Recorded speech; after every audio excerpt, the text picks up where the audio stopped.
Bene, eccoci qua.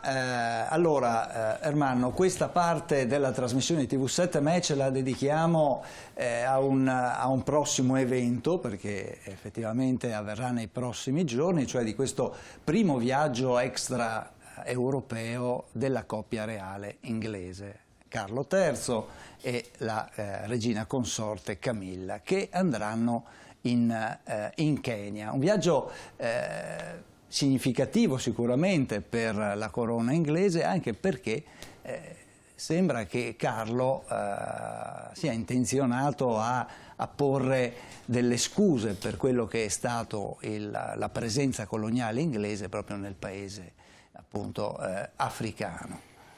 Ma diciamo che gli inglesi nelle colonie non si sono comportati molto bene e hanno fatto grandi stragi.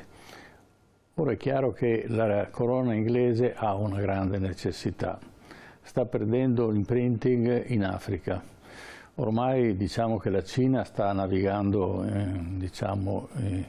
col vento in poppa, perché la Cina sicuramente per il suo interesse è interessata a raggiungere l'Africa e impadronirsi di quelle che sono le risorse, solo che lo fa in una maniera un po' diversa rispetto a quello che abbiamo fatto noi nei secoli scorsi, cioè non andiamo con le armi, non ammazziamo la gente, tirano fuori pezzi di carta, pagano e tutto sommato si stanno appropriando dell'Africa in maniera pacifica per modo di dire, cioè non usano le armi. Poi quello che faranno dell'Africa sicuramente lo faranno pro domo loro, quindi niente di particolari, ma quantomeno non fanno le guerre africane, quelle che hanno fatto invece gli inglesi, ma anche noi italiani e poi i francesi.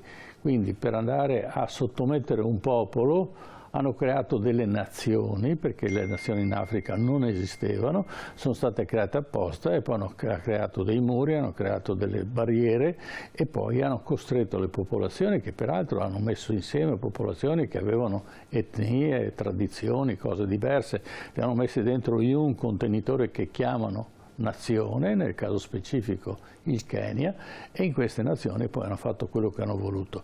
Le popolazioni all'interno di queste nazioni che si sono liberate sono state oggetto di strage. Adesso il signor Carlo ha un problema: come riappacificarsi con l'Africa. Allora fa un viaggetto, va in Africa e dice: io mi pento. Ma cosa c'entra lui con quello che hanno fatto i suoi predecessori? Parliamo sua madre, perché la strage, una delle stragi che è avvenuta in Kenya, ce ne sono state molte altre, peraltro non tutte sono emerse, noi conosciamo solo quelle che sono in qualche maniera emerse, è stata una strage, ma allora la regina era la regina Elisabetta II, di conseguenza la madre dell'attuale Carlo. Ma non se ne è mai parlato, la stessa regina non è andata in Kenya a domandare scusa, perché lei sarebbe stata la responsabile.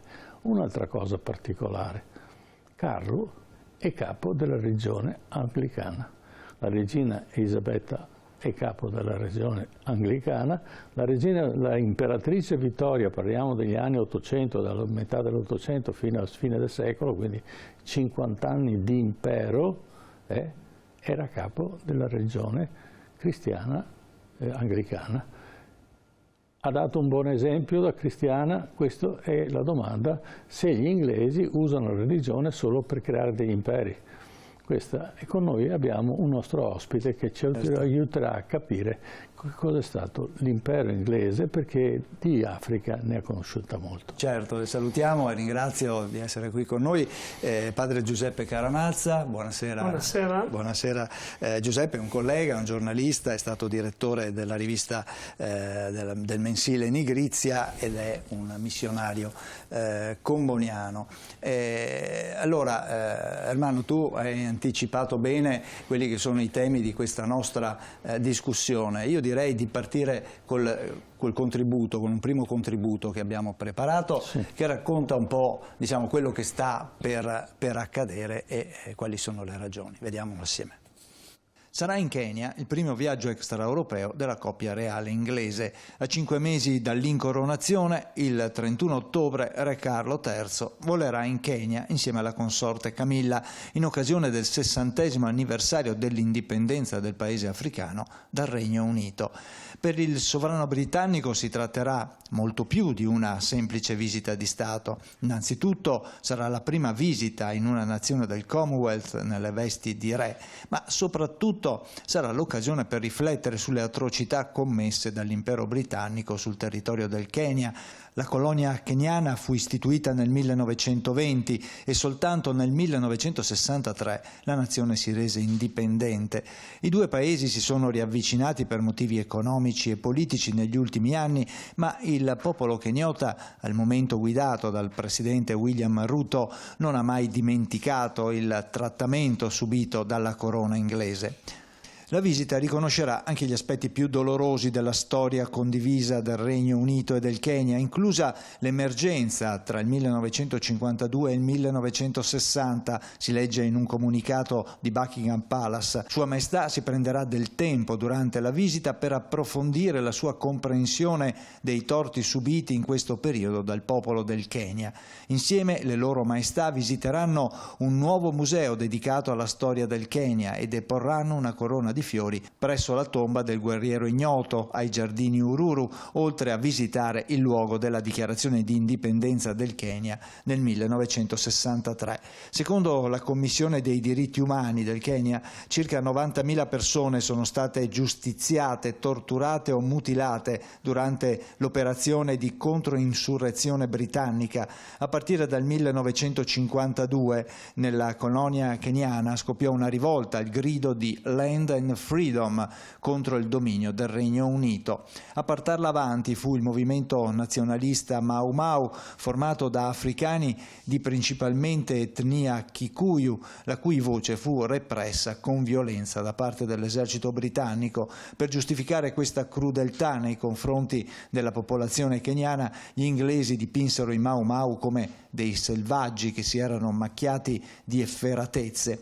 Soltanto nel 2013 il Regno Unito ha rilasciato una storica dichiarazione di rammarico per le torture e altre forme di maltrattamenti avvenuti in epoca coloniale e ha versato risarcimenti per circa 20 milioni di sterline a circa 5.200 persone. Certo, le scuse e gli indennizi e le parole di circostanza, anche tardivi, non basteranno a cancellare decenni di orrore, ma Re Carlo soprattutto prenderà veramente coscienza di cosa è stato il colonialismo britannico.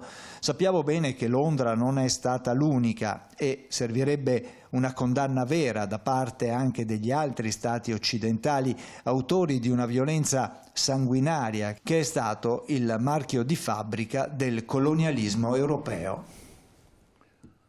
Allora, ci vuole raccontare questa storia vecchia, diciamo che ormai ha 60 anni, però è ancora attuale e come la storia naturalmente lascia le tracce, e lo vediamo anche in Palestina in questo momento, che le tracce rimangono anche a distanza di centinaia di anni. Prego.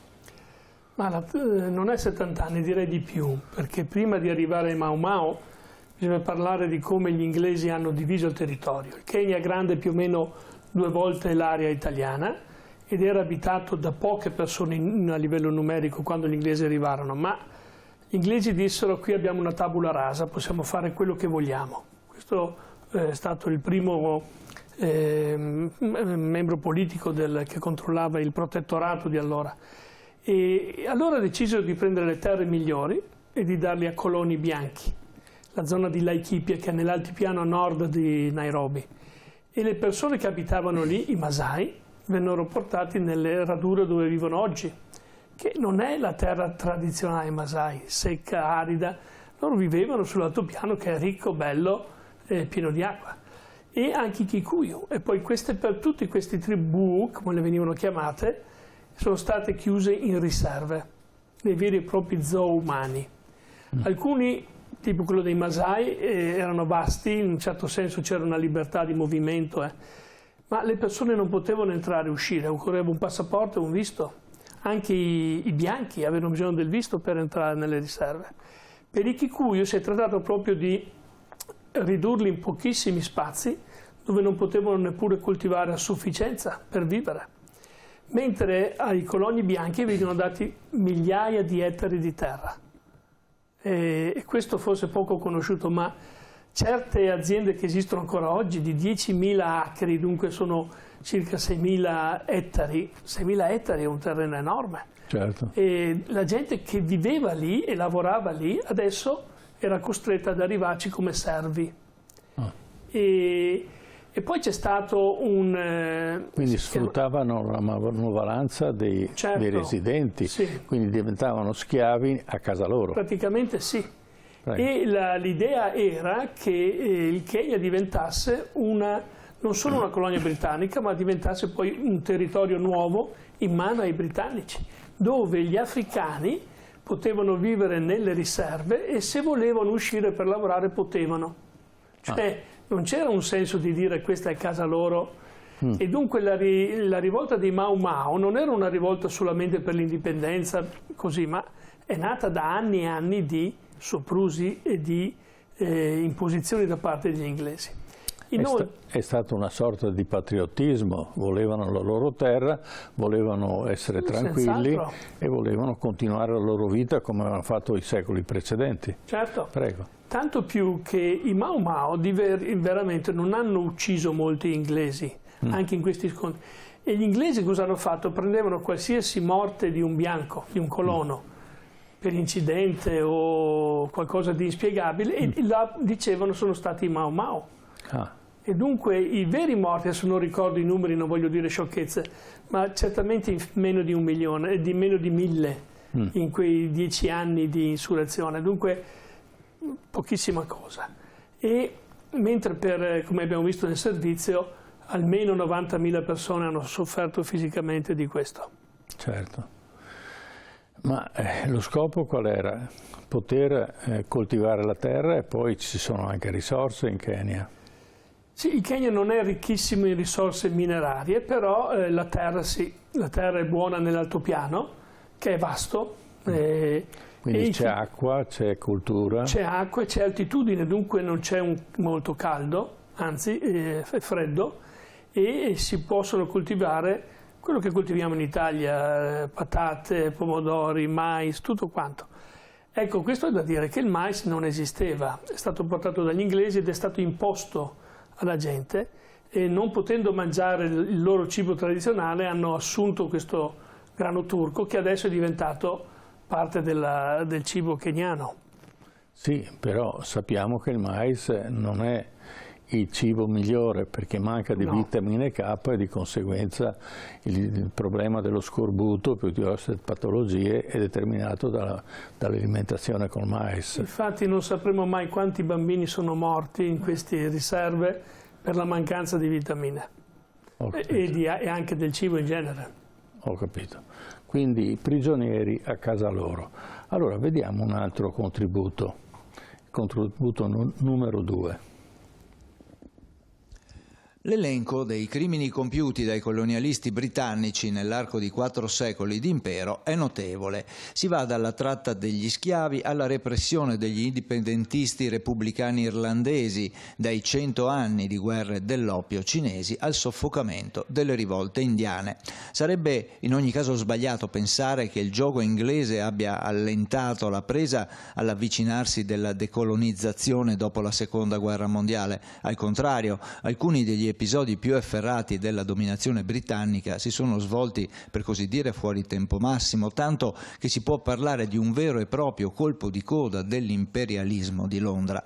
Anche il Regno Unito annovera, come la Germania, i suoi armadi della vergogna. Soltanto in anni recenti, infatti, in occasione della causa intentata contro il governo di Londra da 4 kenyoti, vittime di torture negli anni 50 del secolo scorso, dal Sancta Sanctorum degli archivi coloniali di Hounslow Onslow Park, nel sud-est dell'Inghilterra, è emersa un'intera collezione di carte smarrite, 294 scatoloni contenenti 1500 fascicoli riguardanti le atrocità compiute in Kenya sulle etnie ribelli, in particolare i Kikuyu. È la pagina della rivolta dei Mau Mau che provocò alla fine del 1954, ed era già al potere la regina Elisabetta, lo sradicamento della popolazione, in maggioranza Kikuyu, dai distretti dove era insediata e l'internamento di 77.000 persone. Per stroncare la guerriglia dei Mau Mau il governo britannico ricorse a misure drastiche. Risultato: 1.090 ribelli impiccati e altri 11.500 uccisi nel corso di scontri, per non parlare dell'endemico ricorso alla tortura. Erano cittadini africani pacifici e a casa loro, che purtroppo però non volevano essere sfruttati. Quindi viene spontaneo chiedersi come sia stato possibile che governi inglesi guidati da figure rispettabili come Winston Churchill, Anthony Eden e Harold Macmillan siano stati in grado di far tacere il genocidio senza che l'opinione pubblica mondiale chiedesse spiegazioni. Il ministro delle colonie, Alan Lennox Boyd, ammise con franchezza in tempi non sospetti di essersi lui stesso impegnato attivamente in operazioni di insabbiamento a favore del Regno Unito. Altre pagine terribili sono quelle riguardanti la gestione delle carestie che colpirono vari territori sotto il dominio inglese. L'ultima fu quella del Bengala, siamo però nel 1943-44, che provocò la morte per fame di 3,5 milioni di uomini, donne e bambini. Winston Churchill impedì che scorte di granaglie destinate all'Inghilterra e provenienti da altre zone dell'impero fossero anche solo parzialmente dirottate per soccorrere la popolazione indiana, non nascondendo il suo disprezzo razzista per i sudditi morenti. Non era andata diversamente un secolo prima, con la spaventosa carestia che colpì l'Irlanda a causa di un fungo infestante che aveva distrutto i raccolti di patate che costituivano la principale fonte di alimentazione per la popolazione dell'isola, che venne così falcidiata dalla denutrizione. Il governo di Londra non mosse un dito per aiutare gli irlandesi, anzi i dimostranti furono arrestati e a migliaia furono mandati nelle colonie americane come schiavi. Il risultato fu 1 milione di morti e un altro milione costretto a emigrare forzatamente al di là dell'Atlantico. Un altro peccato pesa sulla coscienza della nazione britannica: la tratta degli schiavi. Oltre 3 milioni di schiavi neri trasportati solo da navi inglesi dall'Africa alle Americhe dal 1690 fino all'abolizione della schiavitù nel 1807, che fu imposta non per pietà per gli africani, ma per mettere i bastoni tra le ruote alla neonata Confederazione statunitense. Attualmente in Gran Bretagna si tende a rivalutare il passato coloniale, inteso quale veicolo di civilizzazione di popolazioni barbariche, un revisionismo negazionista dove i media affermano che sia ora di smettere anche di scusarsi. Invece sarebbe arrivato il momento di fare i conti con questa eredità di sangue che ha portato intere popolazioni alla migrazione dopo la decolonizzazione, con i risultati evidenti che vediamo anche oggi. Un fatto che colpisce è il silenzio del circuito mediatico inglese. Gran parte dei sudditi, con la benedizione della defunta Sua Maestà, sono totalmente ignari dell'ecatombe provocata dal colonialismo fautore dell'impero, come fu ad esempio la carestia del Bengala. Fu una strage rimossa dalla memoria che contempla oltre 10 milioni di bengalesi e che merita il nome di genocidio.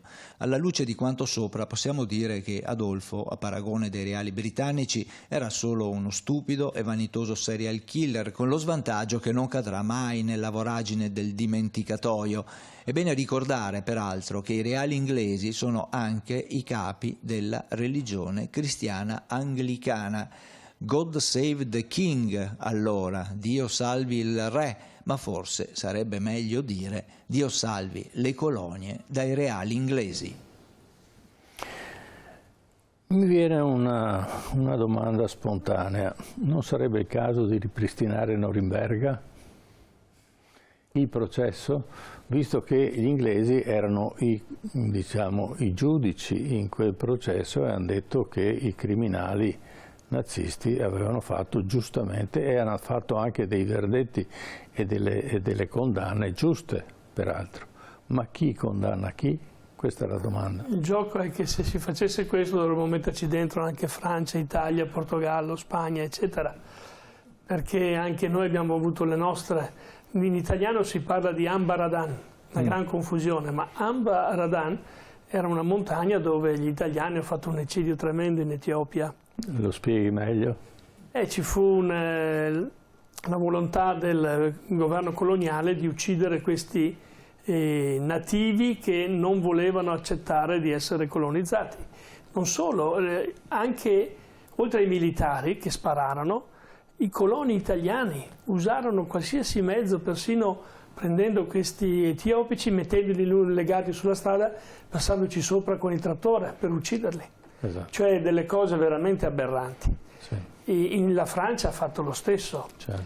e il Portogallo anche. Dunque non succederà. E io credo che da parte africana non c'è questa richiesta. Le persone con cui ho parlato riguardo la colonizzazione, tutte vogliono che venga riconosciuta la verità storica. Non vogliono qualcuno da impiccare. Vogliono qualcuno che dica: abbiamo sbagliato, dobbiamo in qualche modo trovare una soluzione a questo.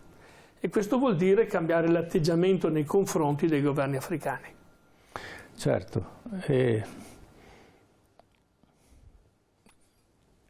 parliamo di barbari. Chi sono i barbari? E chi ha la civiltà? Perché è vero che loro non avevano armi, fucili come le abbiamo noi, mitragliatrici, carri armati, quindi non avevano le auto e noi quindi eravamo più civili, avevamo una cultura, o quella cultura che noi abbiamo appreso e che naturalmente ci vantiamo di avere è stata utilizzata male. È chiaro che quando l'Europa ha iniziato l'esplorazione dell'Africa, che ha permesso poi di la colonizzazione, perché ha spiegato le vie di entrata, eccetera, cosa c'era e cosa non c'era, l'idea era di andare a scoprire questo continente sconosciuto, non civile. Questa era l'idea. La civilizzazione è stata presentata come una virtù. Andiamo a fare una cosa buona per quella gente. Ma era chiaramente l'aspetto mediatico per avere il sostegno da parte della gente, della popolazione.